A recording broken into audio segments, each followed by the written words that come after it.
دكتور أحمد شعراوي، مدرس واستشاري القرنية بمعهد بحوث أمراض العيون. خبرتي أكتر من 15 سنة في مجال طب وجراحة العيون. حصلت على الدكتوراه بالتعاون مع معهد ديفرس للعيون بأمريكا، وده أكبر مركز متخصص في جراحات القرنية في أمريكا.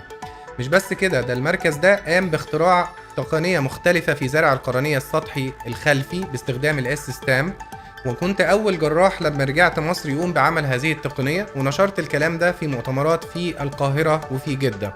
كمان قمت بالتعاون مع الفريق الأمريكي بنشر التقنية الزرع القرنية الخلفي في مؤتمر الأمريكان أكاديمي، وده أكبر مؤتمر تعليمي في أمريكا للجراحين على مستوى العالم.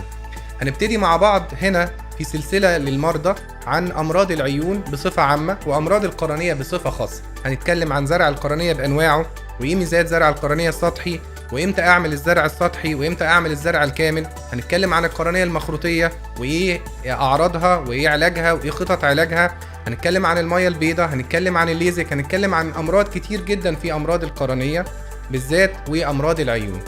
تابعونا على الصفحة على الفيسبوك لو انتوا بتشوفونا على الفيسبوك او على قناة اليوتيوب، وابعتوا لنا اقتراحاتكم في ايه المواضيع اللي ممكن نتكلم فيها مع بعض، ونتمنى الشفاء لكل المرضى، ونتمنى ان السلسلة تكون مفيدة ليكم. شكرا ليكم.